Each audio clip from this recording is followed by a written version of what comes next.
to the floor, while Hernandez silently threw off his spikes, refusing to look anyone in the eye. The reporters lining the hallway heard the voices of anger that could not be contained. Our victory was in the main game, so why did you throw it away? The shouts were said to have come from an anonymous player. Soon, manager Roberts entered the clubhouse with a grim expression on his face. He opened his mouth to speak, but was speechless when he saw Ohtani's anguished gaze and the disappointment surrounding the team. The suffocating silence that enveloped the locker room was no accident. It was the result of a series of defeats that had left the players feeling betrayed. Shohei Ohtani threw just 68 pitches, pitching a perfect 5-inning no-hitter to give the Dodgers a 4-0 lead. Just when everyone in the crowd thought he would continue, manager Roberts signaled for a substitution and sent Justin Wrobleski to the mound. But just 10 minutes later, everything came crashing down. Wrobleski gave up 3 consecutive singles, then gave up a 2-run double to Harper and a game-winning 3-run homer to Mercy. Enriquez, who came in as a relief pitcher, also gave up a solo home run to Kepler, and the 4-run lead disappeared as Takuma gave up 6 runs in one nightmare inning. After the game, a veteran player spilled his true feelings to ESPN in the locker room. We knew the bullpen was unstable, but no one thought they would take Ohtani out so early. The moment the scoreboard changed from 40-4 to 6, the entire team froze. Ohtani sat motionless in his chair, clutching his glove and looking down. His teammates couldn't look him in the eye, and silence reigned. One insider said, "No one said it, but everyone understood." That substitution was like pulling the pin on a grenade aimed at the team. Quote, immediately after the game ended, microphones and cameras gathered around Ohtani, who had dodged a hit in the 9th inning. Everyone was waiting for an apology. But what came out of his mouth was a cold one that overturned expectations. I was just following the manager's instructions. It was Roberts who chose Sunehiro. If you want to know why, ask him. At that moment, the press room erupted in murmurs. Now the question was whether he was just putting all the blame on the manager. The atmosphere suddenly became tense. The news quickly spread to the locker room, adding fuel to the fire. Mookie Betts was the first to react. He raised his voice in anger. We are a team. When you step on the mound, you have to take responsibility for your pitching. There's no way you're pointing the finger at the manager. Freddie Freeman also spoke in a low voice, carrying weight. Blaming each other will produce nothing. Ohtani gave us another chance with a historic hit, and everyone is responsible for squandering it. If you don't accept your responsibility, you're no longer a teammate. Max Muncy then stood up and pounded on the table, shouting, "Enough already." The fans outside are furious. What we need now is unity, not excuses. When Roberts returned to the locker room after the press conference, his face was bright red and his eyes were filled with rage. He yelled, "Enough. I don't want to hear any more blame shifting. This is a team loss. It's not any one person's fault."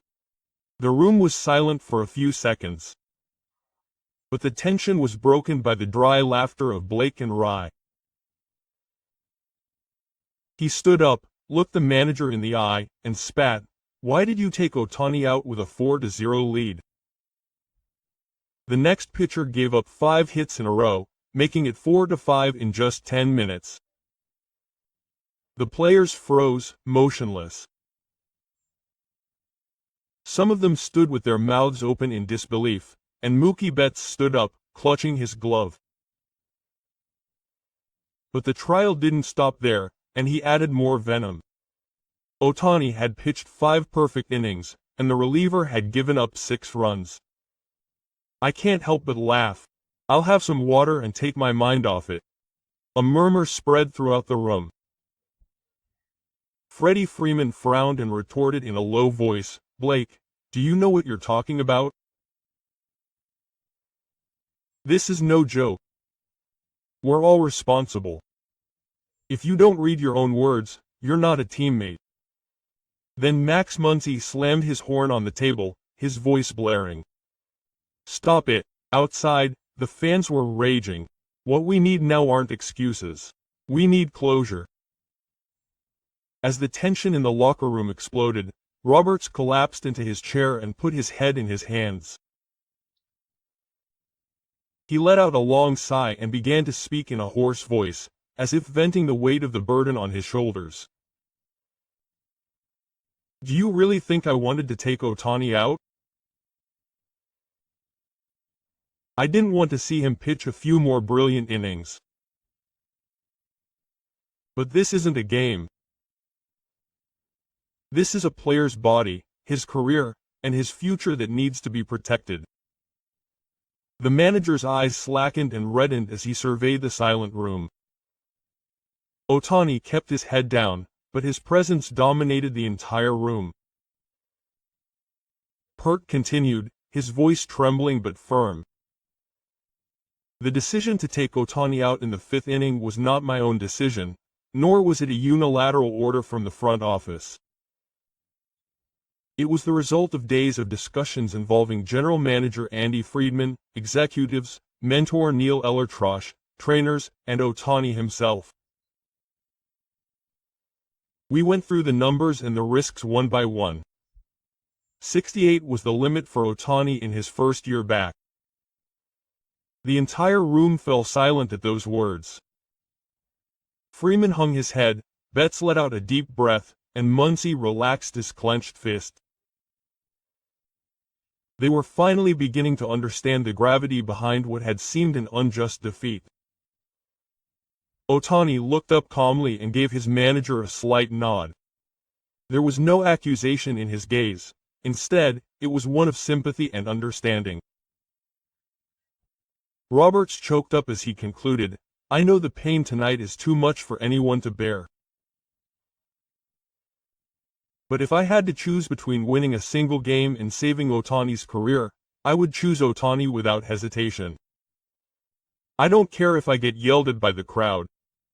I can't let him take away the light that is him from the world again." At that moment, a different kind of anguish spread through the locker room than the despair of defeat. Empathy blossomed in the pain, understanding spread, and a glimmer of hope peeked out. The Dodgers were still in darkness, but there was certainly a ray of hope shining through that gave them a way back. After manager Roberts tearfully explained that Ohtani was swapped out in the 5th inning to protect his health and that it was the result of a team-wide discussion, the clubhouse instantly fell silent. His words brought relief, but the pain of defeat and doubt still lingered in the hearts of the players. At that moment, Shohei Ohtani stood up quietly. He didn't raise his voice, but each word he spoke pierced the heart. "Everyone knows that tonight will be a difficult night. But please don't forget. Manager Roberts made the decision not for himself, but for me, for the safety of his teammates, and for the Dodgers." He shifted his gaze to Betts, Freeman, and the freshman who had his face down, and slowly continued his words. "This defeat is not for doubt or resistance. It is for learning to believe. If we doubt the manager and doubt our teammates, we will destroy the Dodgers. I pitched 5 perfect innings, but the true power lies with the entire team. Please believe that there is always a reason for the manager's decision." The room fell into a deep silence. Freeman nodded slowly, and the strength left Letts soared. The freshman raised his head timidly, searching for words of apology with tearful eyes. Banshee let out a long sigh and smiled awkwardly.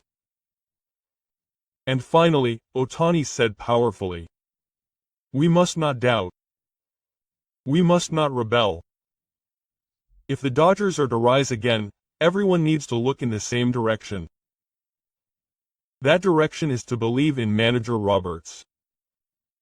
At that moment, the silence that had hung over the clubhouse changed from one of bitterness to one of defensiveness and solidarity. It was a silent vow. It was a pledge to walk together again. The tension that had hung over the locker room gradually eased. The tense gazes that had seemed about to snap eventually turned to understanding and sympathy. In the midst of all this, manager Roberts, who had stood there without saying a word, quietly stepped forward.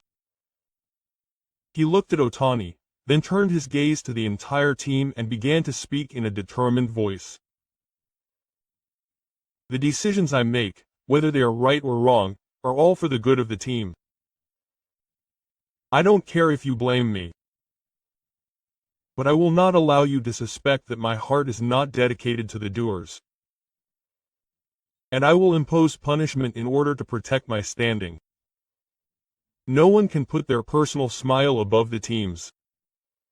Those words, like a sharp slash, instantly dispelled any remaining doubts in the clubhouse.